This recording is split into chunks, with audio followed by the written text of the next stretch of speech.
Hey there folks, what is poppin'? I am Rabbit and I have to ask you to please excuse my kind of grimy, disgusting demeanor right now and appearance right now. I know that I look like I should be painting a house outside, but I've been kind of flying by the seat of my pants, and I know I'm constantly like switching up whatever backdrop I have when I'm recording these vlogs or these like live action videos. But sort of the situation is that I have this big work event that's kind of coming up, so I've been flying by the seat of my pants to wrap up a couple of projects so that you guys can get content release about every day or every other day while I am gone.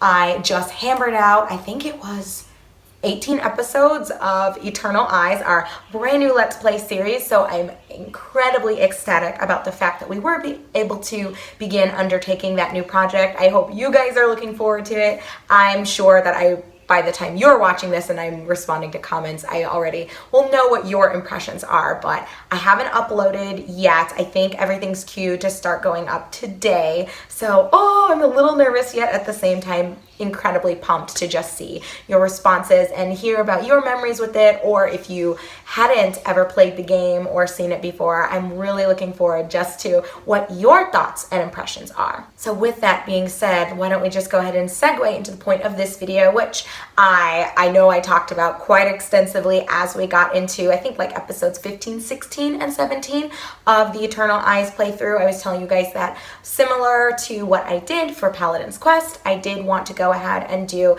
like a soft review to open our experience with the Let's Play project, and then a soft review to end, aka an initial impressions and then a final impressions video. You guys seem to really enjoy the concept of it when we did this for Paladin's Quest, so I want to go ahead and just continue making my way through. And again, I know I don't look nearly as decent or filmable as the last couple of vlogs that you guys have gotten, so maybe I should just wait and record this when I get back from my trip. But no double takes around here. This is what y'all get. I hope you guys don't mind. Also, instead of having a guinea pig or one of my birds as a guest in this video, I am having a ghost? What? Y'all, you cannot even script the weirdness that is my life. That was incredibly odd, but we're just gonna keep it moving. Again, no double takes. But as I was beginning to say, instead of having one of my guinea pigs or my birds as a guest in this video, I'm going to be accompanied by one of my oldest and truest friends, a glass of Chardonnay. Cheers to you guys.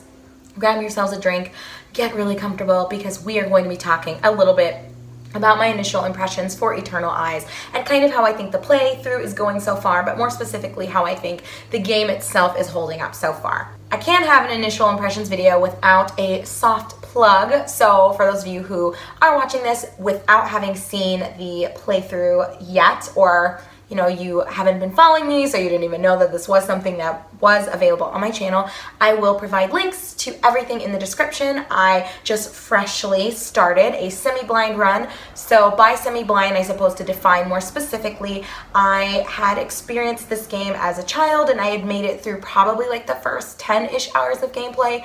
Now that I'm replaying this as an adult though, I probably overestimated how much time I had spent in the game. I feel like I probably only got maybe more like 7 or 8 hours, because where we're kind of at right now, so where episode 18 kind of cuts off that recording session and what you guys did end up seeing up until this point, I remember a little bit beyond that, as well as just, as I've always said, bits and pieces sort of scattered throughout the gameplay just from me watching my older brother play. But I remember a little bit past it, but I actually don't think that I even got a full 10 hours into the game. I wouldn't be surprised if I had actually stopped my own personal playthroughs as a child around 7-ish hours. So even still, with that being said, whether it's actually 7 hours, whether it's closer to 10 hours, I never played the game from start to finish on my own as a child. So while I do remember some things about the game, and while there were a couple of specific pieces that I could discuss with people, prior to undertaking this now, I actually didn't have a strong foundation in terms of my knowledge of Eternal Eyes. So, when I say semi-blind, I mean that it's semi-blind to the extent that I didn't know everything about the story, didn't know everything about the characters. My true recollection of all of its components resided in I would say, some of the music the character design, so like the way that they looked, some of the portraits were very familiar, and then a couple of the areas and very few mechanics were memorable for me. All right, so intro aside, this is where I'm coming from as I begin discussing this. I'm going to try to focus more on kind of what my impressions and thoughts have been, playing this now as an adult and kind of hammering through those first 18 episodes. So the first thing that I want us to kind of take a look at is the narrative itself. How is the story presenting itself? Is it that compelling? Does it seem to fit? Like, how are the characters? And it's interesting because I remember as a child when I played this that I just thought the game was really cute, and I think I was so mesmerized with the adorable puppet designs that I didn't really pay much attention to anything else. So while I remembered a couple of the designs, I wouldn't have previously been able to really talk to you guys much about the story at all, or talk to you too much about kind of the intricacies of character relationships. So just to kind of give it to you as spoiler-free as possible, I do think in terms of the overarching story as it's been presented to us so far, I think it really fits. This game is one that I think it's kind of oscillating between having serious undertones and serious themes, but it also is a bit lighthearted in terms of how some of the characters interact. I think that the designs and the fact that it adopted a very, I would say, childlike innocence to the portraits and to a lot of the character models, I think it feels very much like, I think reference this in the gameplay itself, but this game feels like a little bit of a more serious version of Rhapsody Musical Adventure, but not by too much. And that's not to, undersell some of the more adult-oriented themes that were present in Rhapsody Musical Adventure, but overall, that game, I think a lot of people feel like it's basically a Disney movie in a video game, or it's like a girl's RPG or a girl's strategy RPG, because it is very centered around a girl wanting to become a princess and marry a prince and blah blah blah. So this game is not, I think, as simple, if that's even the word that you want to use for it, as Rhapsody, but it's theme of imminent doom and a certain group of people being chosen to bring about the salvation of this land and basically to stop in its tracks this looming threat. I think that even though it's got all that stuff going on and you hate the bad guys and they are actually enacting some sort of distinguishable bad in the world and distinguishable harm into the world, like, I don't feel personally that the game did a great job of presenting everything to you. I think that it's allowing maybe more of the character interactions to carry the plot, so that instead of you actually caring about who it is that we're stopping and who it is that we as the protagonist and his sister happen to be and what we happen to be, I think that this game just feels a lot more like almost like a soft Monster Hunter, even more so than it feels like a strategic RPG. So that's a whole lot of me kind of running around in circles so that I'm not spoiling things for you, just to plainly say that I have two strong feelings about the narrative. One, I think that they would have done a better job of picking either the game being more serious or keeping it very lighthearted, because I think it does this weird thing where it tries to do one in one moment and then it goes back to the other one, and it kind of is like dipping in and out and going back and forth, and in that sense I think that it doesn't really feel focused in terms of its theme or its tone. The mood just changes so abruptly, and I think that the way that the game looks when you juxtapose that with sort of what the story is, I almost feel like there's not really a thematic cohesiveness that's present there.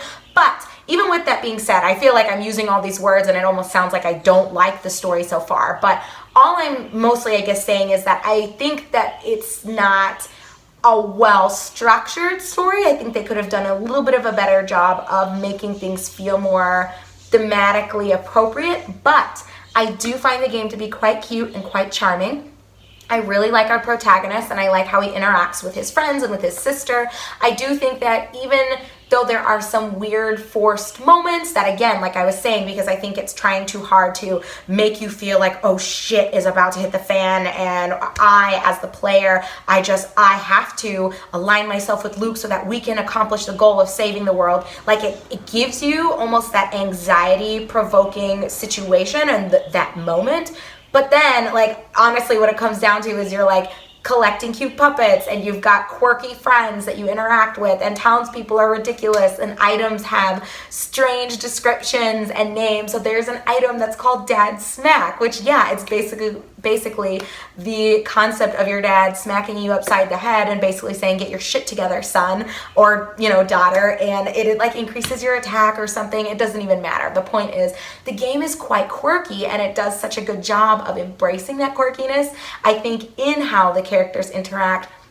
But I just think they missed the mark with trying to weave in that seriousness with the more lighthearted, charming themes. So for that, I'm not really liking how poorly everything is synchronized in terms of the mood of the game, but I think my criticism of that is more than balanced out by the fact that the characters are so funny and they're so cute. Item descriptions are...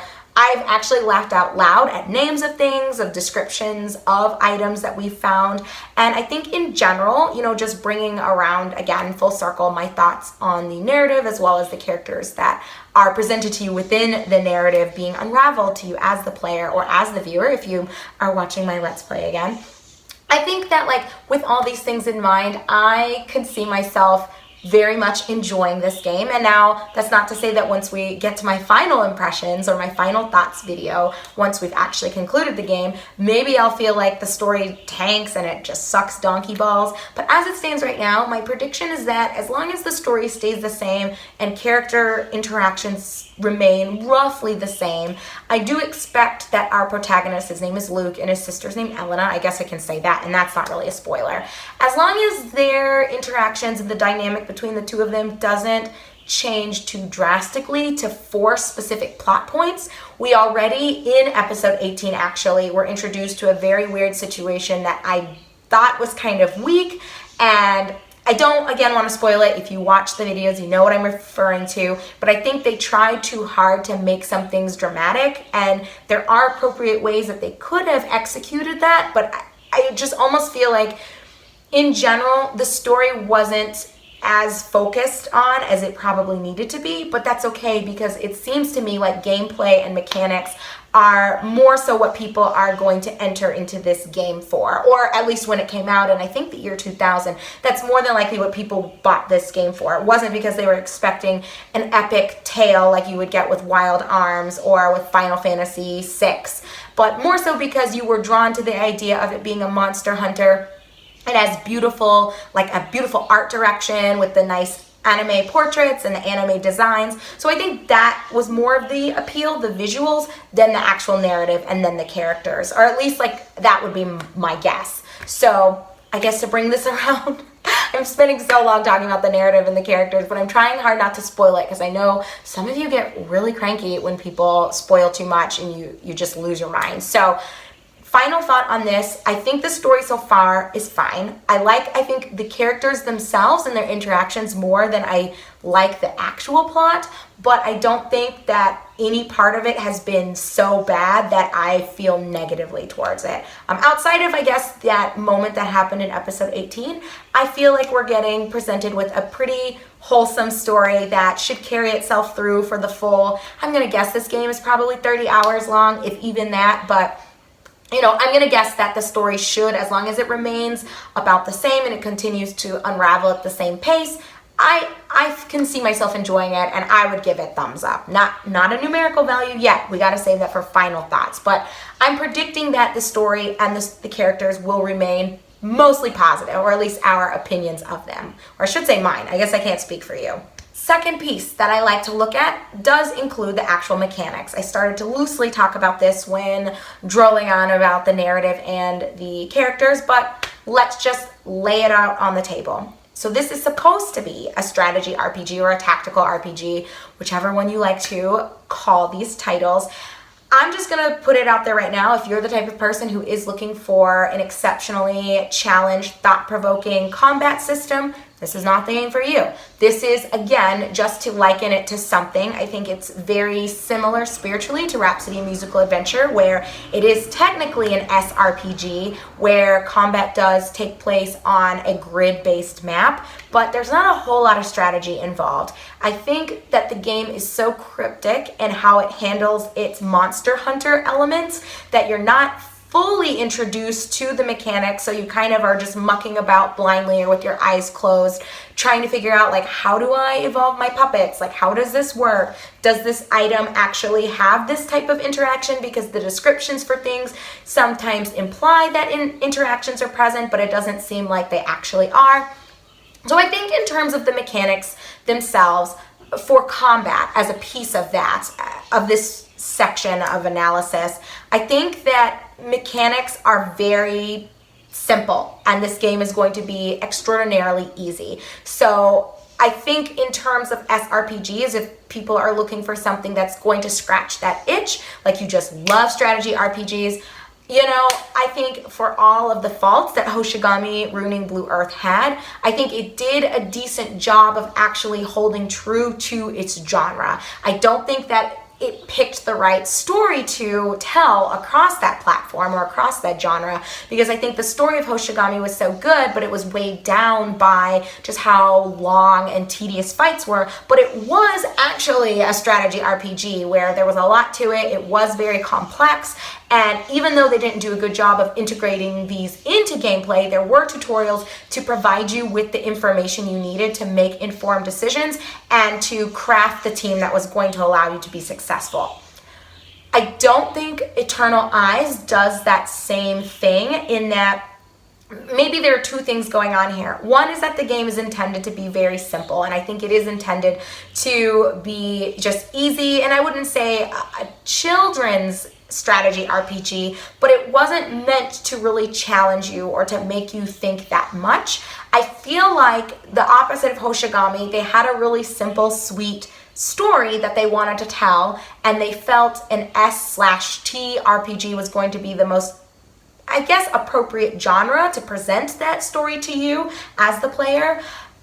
And they decided to, instead of, I guess, making combat a little bit more dynamic and a little bit more complex, they opted to give you a very simple, palatable combat system that, honestly, without understanding any of the mechanics or paying attention to any stats or anything, you can hammer through from start to finish. I'm going to predict, again, when we come to the final thoughts video, maybe this is something that I'll have to challenge myself on, but so far, I'm going to guess, you guys, that you could probably make it through this game in its entirety without really understanding most of the combat. I just think they knew they wanted to tell this story, and they knew that they wanted to tell it through the lens of an SRPG, but they didn't want to, I think, pose the obstacle to some people where the difficulty is seemingly insurmountable for people who are new to the SRP genre. So they neutered the strategy part of it, but still kept some elements of that.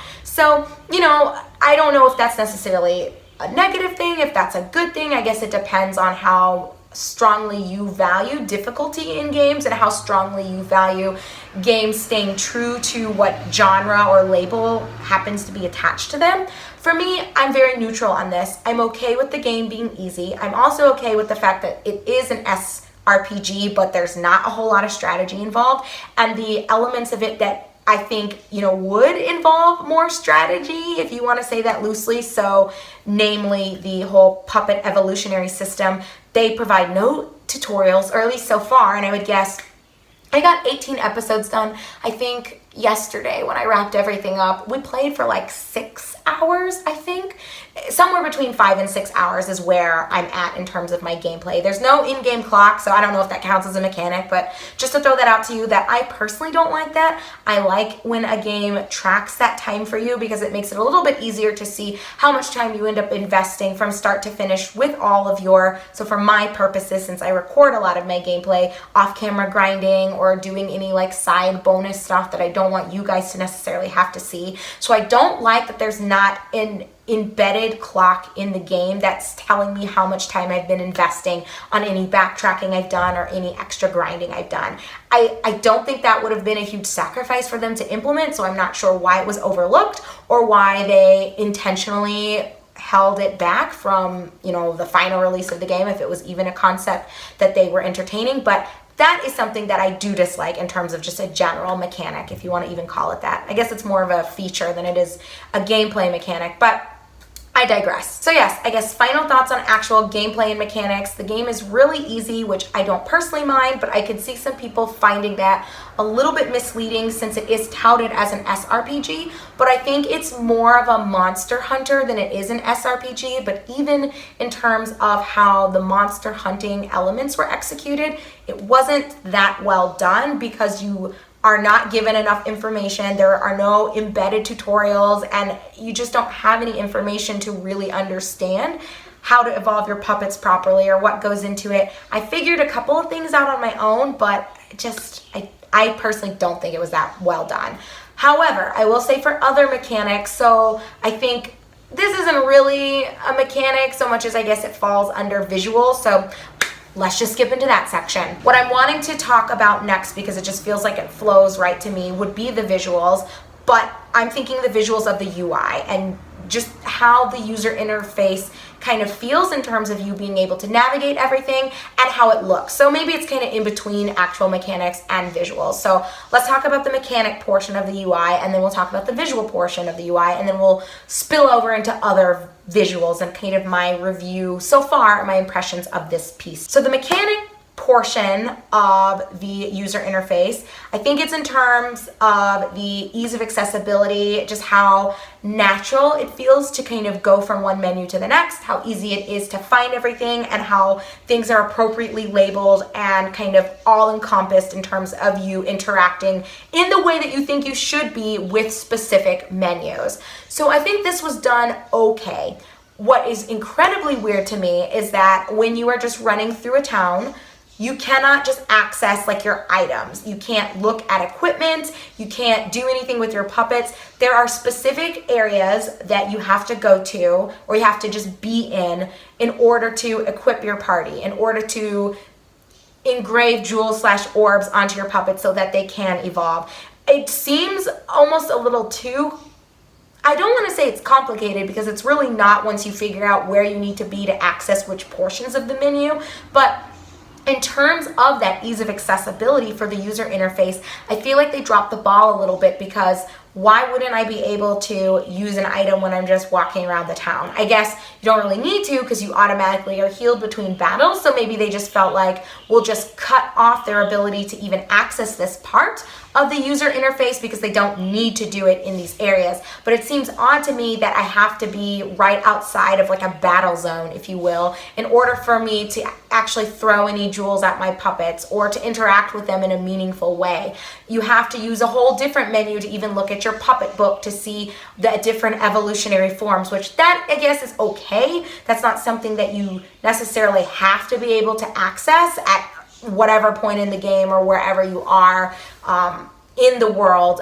But I think that they made the user interface in terms of the menus a little too clunky by segmenting everything and putting them in different compartments in random places. So again, in order to actually evolve your puppets, you have to either be like right outside of a combat zone, or you have to be accessing a specific like puppet shelf in your workshop. And then in order to look at like the puppet book, that's also in the workshop. In order to use consumables or really look at descriptions, I believe you also can only do that outside of combat, but you might be able to look at the item descriptions when you're in the area where like your puppet shelf is as well. But either way, the fact that you have to kind of bounce back and forth between these two areas to get a holistic view and to have a holistic, I guess, level of access to the different menus, to me it seems too clunky. It's not bad, but again, I just feel almost like they dropped the ball and they didn't think that much about it, and they just wanted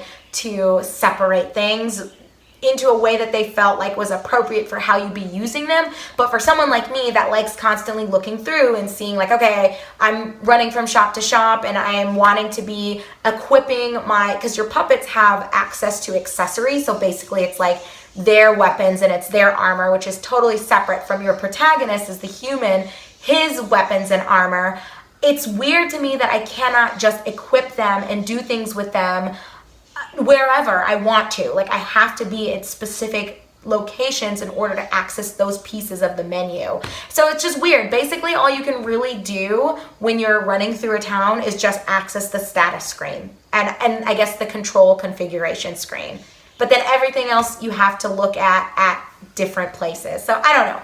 I don't love it, but it is what it is. I'd say it's okay, but I think they could have done a better job of optimizing how easy it is to flow from menu to menu by just having most of them accessible across the board instead of splitting them into basically 2 different categories and 2 different places that you can interact with them. So the second part of talking about user interface, I think, falls more in the visuals and how does it kind of look? Do the menus themselves look clean? Can you see the descriptions easily? Do you understand what it is that you are clicking on because they're not catfishing you? Like you think you're clicking on one thing, but haha, surprise, you're clicking on something else. I would say they did a great job with that. I haven't had any issues once I'm actually in the correct menu, and once I figured out how I can actually equip my party and like where I need to be to access those menus, and same thing for evolving my puppets, everything else was easy peasy lemon squeezy. Like the actual appearance of the menus, outstanding. I like the color palette that's used. It's very simple. It doesn't make your eyes bleed.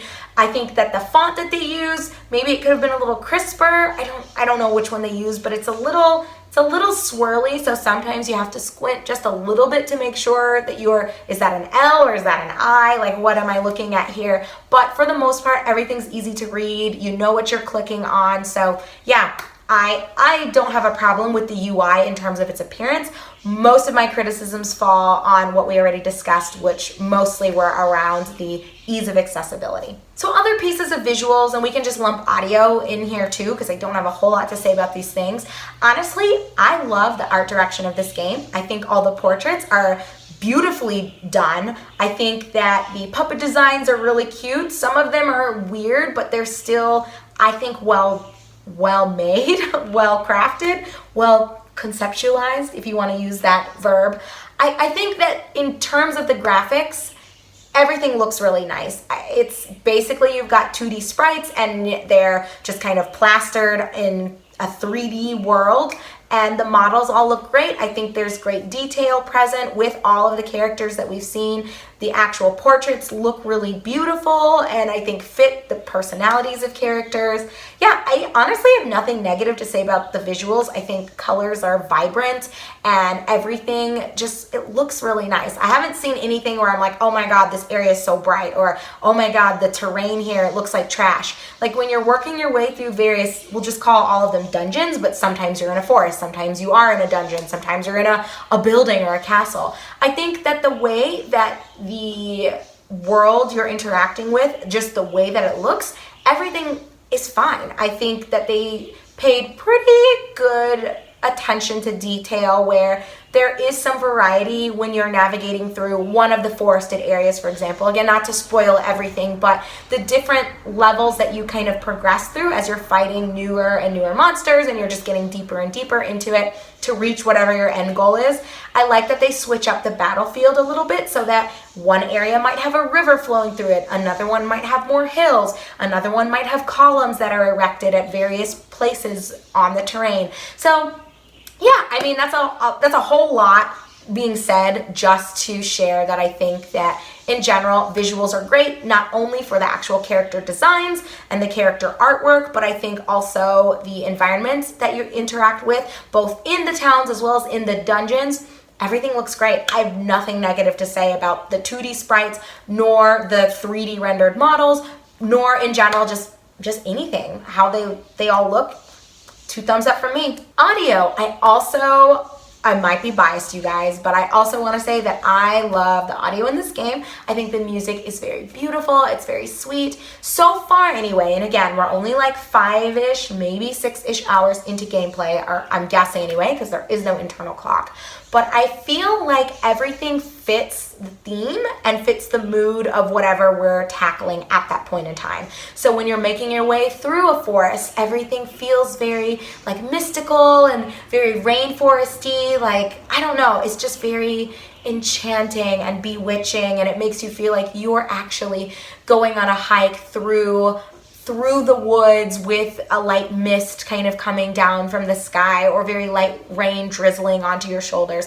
Thematically, I think the music fits. Working your way through a castle, you know, it's got maybe more trumpets or more horns, or it feels more I don't want to say there are more drums. Like, I could not tell you what instruments are used in most of the tracks right now off the top of my head. I powered through so many episodes and I've just been flying by the seat of my pants to get like work stuff done. By the way, side note, I hope you guys appreciate me because I've been hustling and busting my ass to get these videos set and good for you while I am AFK. But that is an aside, and I'm just kidding. Don't appreciate me. I'm actually trash sometimes, and I have days where I don't upload anything because I suck at editing and I hate doing it, but that's its own conversation. But anyway, just so I don't go down that rabbit hole, the point is that the music, I think, fits wherever you're at and whatever you're doing. I haven't had any music so far that's made my ears bleed or made me feel like, what the fuck?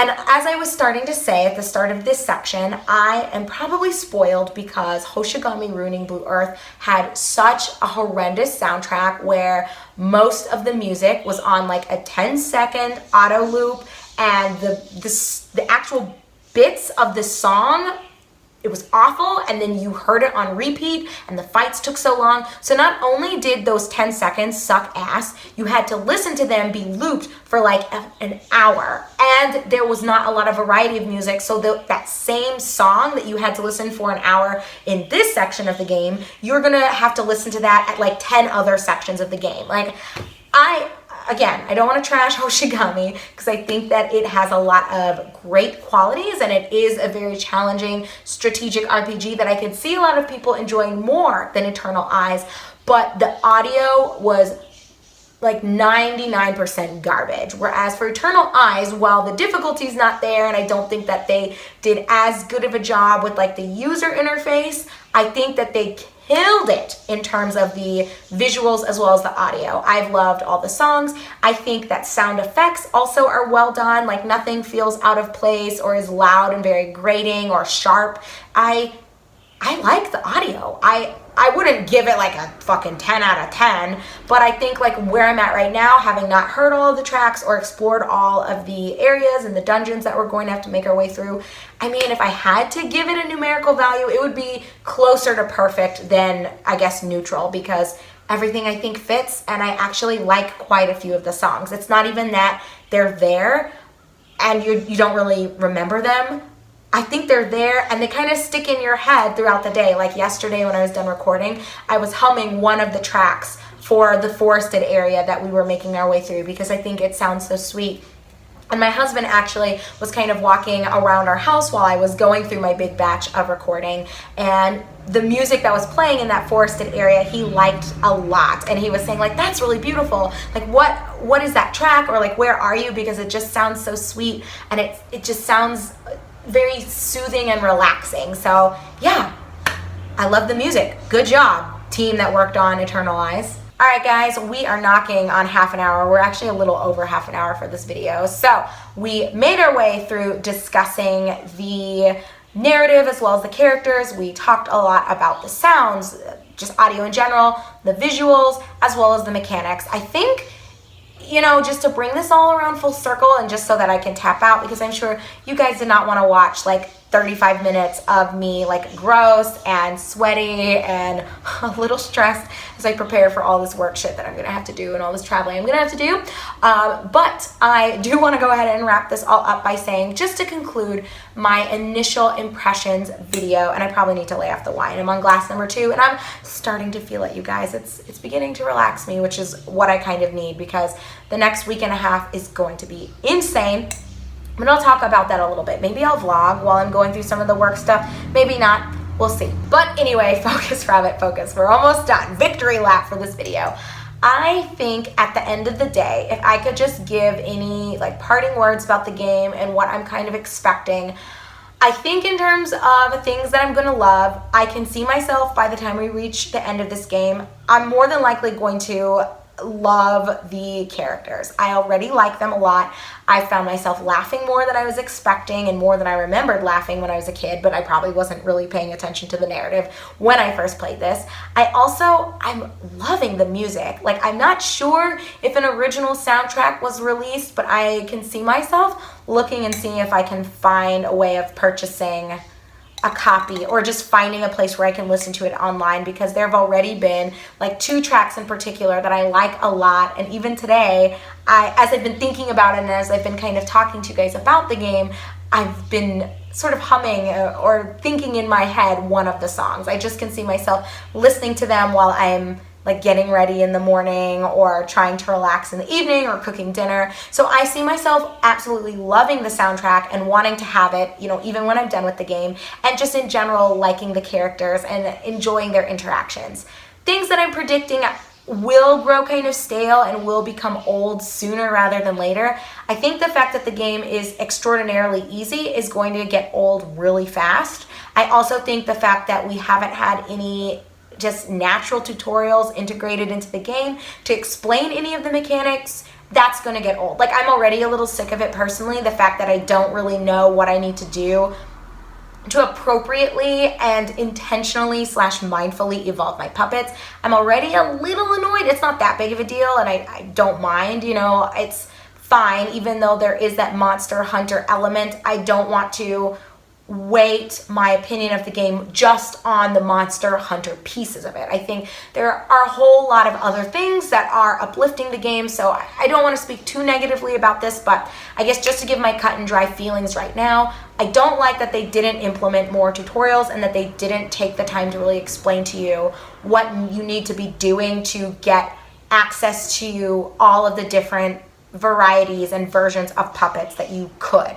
I know that there is a post game. That is something that I do recall from my youth when I played this with my family, but I don't see myself, because of the lack of difficulty, wanting to really play through much of the post game. I think once we make our way through like the 30-ish hours of gameplay, I think I'll be done, and I won't do the whole collecting thing and trying to catch them all. I just personally don't see myself wanting to go down that path, because the game's too easy, and also because I think the narrative, so that's maybe the other thing that I should really say, I can see the story not being that compelling after a certain point.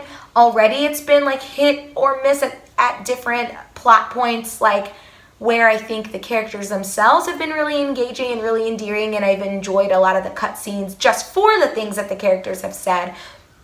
But I don't care that much about the story. I think it's fine. I think it is very stereotypical of, you have a young hero who through his heritage is tied to the lore of the world, and he is kind of the chosen one that is going to be able to save things, or at least pose more obstacles for the enemy party. It's very stereotypical, and I don't necessarily mind that, but I'm just saying I don't think that Eternal Eyes adds a new twist to it, so I don't see it being something that's going to hold my interest from start to finish that strongly, but I don't think it's going to be bad where I'm just like struggling to get through, much like Grandia 2. Guys, I know that game is loved, well loved, but that story was not good, in my opinion. I didn't enjoy it, but I can appreciate why maybe you did. But for Eternal Eyes, I think the story is so far it's been kind of neutral, with the characters really carrying it, but I can see myself not really giving a shit by the time we reach the end of the game. So we'll see if I'm spot on with my predictions here, but yeah, those are my thoughts, those are my impressions, and those are my predictions for kind of where I'll be at when we get to the end of the game. So that's it, friends, a 40-minute vlog for you. I hope you enjoyed watching. Maybe you didn't and you're like, Rabbit, you could have cut this shit in half. You didn't need to say all that you said about the narrative or about the user interface, but I did. Hopefully you guys enjoyed this. I'm feeling much better now that I am on glass number 2 of my Chardonnay. I hope all is well with you guys. Definitely let me know down below what kind of your thoughts and impressions are, especially if you did watch those first 18 videos that I got recorded yesterday. I might be delayed in terms of responding to things, but by the time you guys watch this, I'm probably back and already responding in real time, so maybe I don't even need to say all this. All I probably honestly need to just say to you guys is 1, thank you for watching. I greatly appreciate it. 2, thank you very much for any of your own comments, your thoughts, your impressions that you leave, not only in the comment sections of each of the videos as they go up in real time, but also in this. Again, I would really like to hear what your thoughts and impressions are. Do you think that the story kind of picks up? Are you okay with the fact that it's easy? Do you think that the monster hunter element is well done so that you don't really care about the fact that the strategic piece is easy, or vice versa, where you think that the strategic piece, it is so palatable due to the fact that it's easy that you don't really care that they didn't give you a lot of information and a strong foundation to understand how the Monster Hunter piece works. I just would really like to hear what you guys think and maybe what your predictions are for how the 30-ish hour adventure is going to unfold for us. All right, darlings, that's it. I don't want this to be 45 minutes, so this might be the longest vlog. Maybe not. I think maybe one of my Ireland vlog videos was longer than this, but who can really say? But either way, that is it for me, my darlings. I hope you guys all have a wonderful day or evening if you're watching this at night.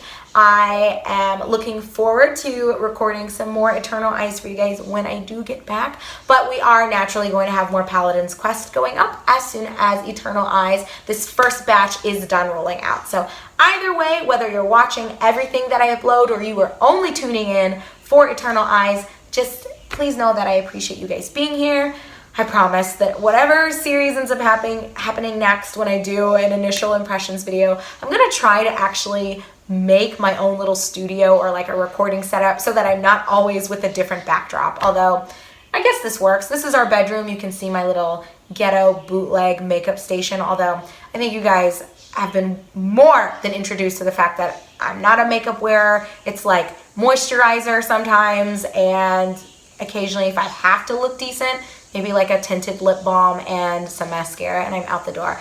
Ain't nobody got time for that shit. And I maintain I'm beautiful on the inside. It's okay if I'm not beautiful on the outside. Okay, I need to lay off the booze. I need to take a shower, and I think I'm about to call it a day. So thank you again for watching, my darlings. I am your host, Rabbit, and I am greatly looking forward to knocking out Eternal Eyes on the PlayStation 1 for you over the next couple of months. So take care, be good, my darlings, and I will see you guys soon. Thanks again for watching.